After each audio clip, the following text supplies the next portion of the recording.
Do you feel like a doormat sometimes? People sort of waltz in and out at will, do what they want, say what they want, without the slightest consideration for you. You may not be alone in feeling this way.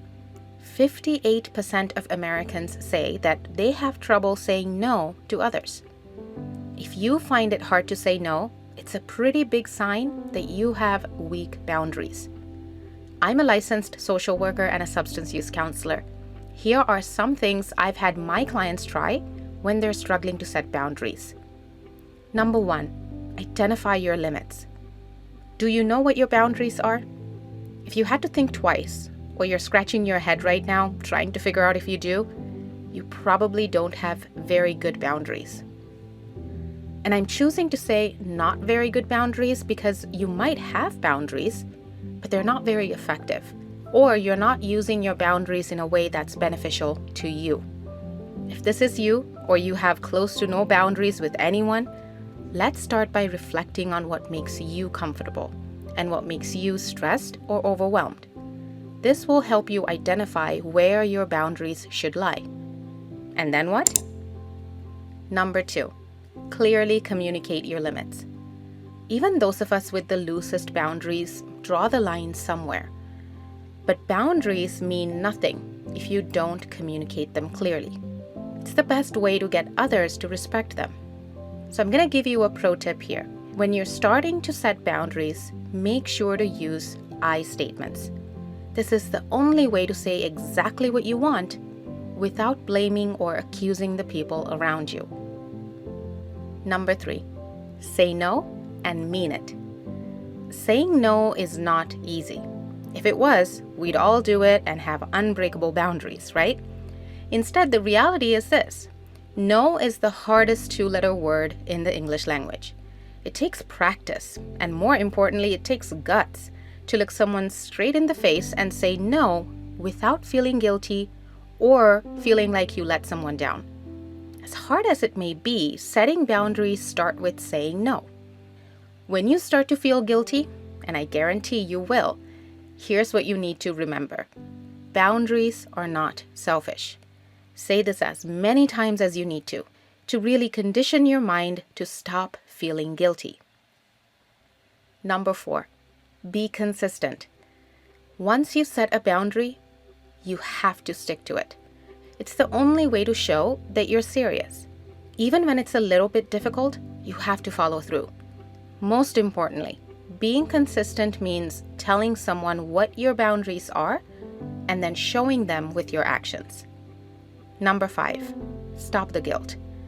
Setting boundaries, especially initially, can make you feel guilty. Because to do this well, you have to be stern and assertive. If this is your first time doing this, people around you are not going to like the new change. They probably won't take it well. Let's say you decide to finally set boundaries with your close coworker who's always relied on you to help her when she falls behind on her work. But all the extra work you're doing for her is burning you out. It's going to be a bit of a shock for your coworker to hear you say you won't be able to help her. Her reaction will also make you feel like you're letting her down.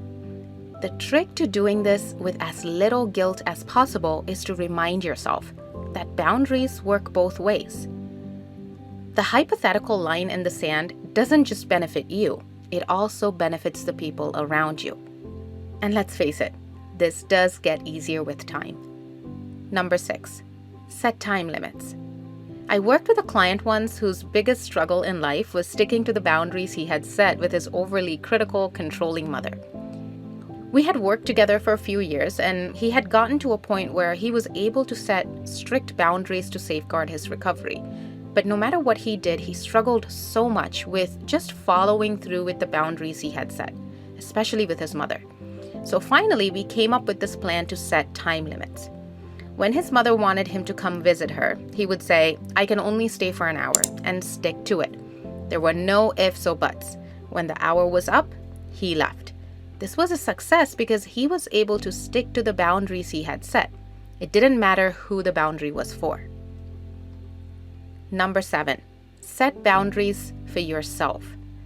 When we talk about boundaries, we think they're only meant for people around us, but there is a way to set boundaries for us. Boundaries are all about helping us maintain healthy relationships and personal well-being. If you're someone who struggles to set limits on things that can have a negative impact on you, then this will be helpful. Think about where you tend to go overboard. Are you working too much, saying yes to too many social events, spending too much time on social media?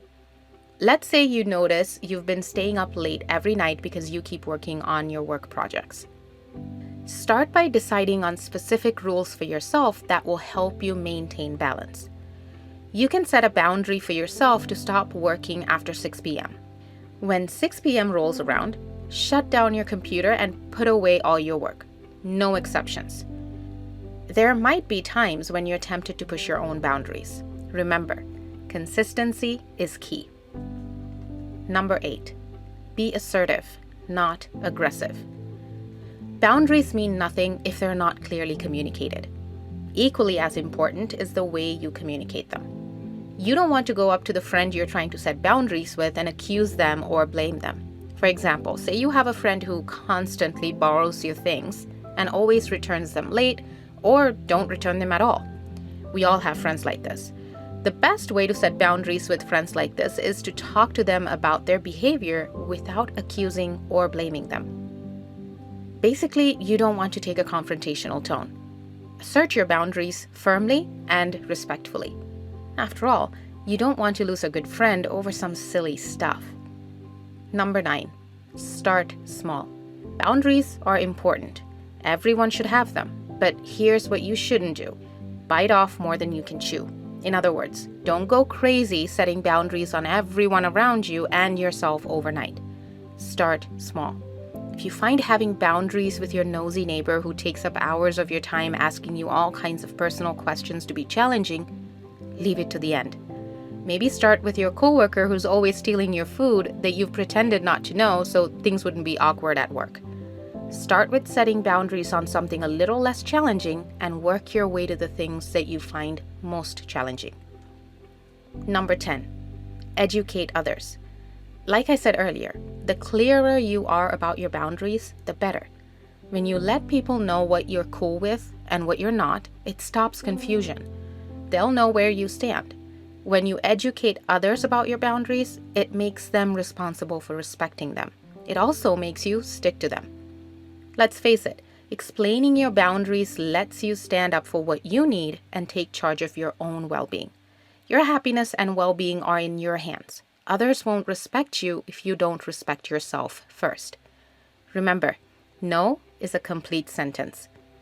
There's this beautiful quote I heard once where it says, if someone throws a fit because you set boundaries, it's just more evidence the boundary was needed. If this video was helpful to you, please click the like button and comment below. What are some of your boundaries? Don't forget to subscribe to the channel if you haven't already. Spread loving kindness to all beings around you and be the change you want to see in the world. Thank you so much for watching. See you next time.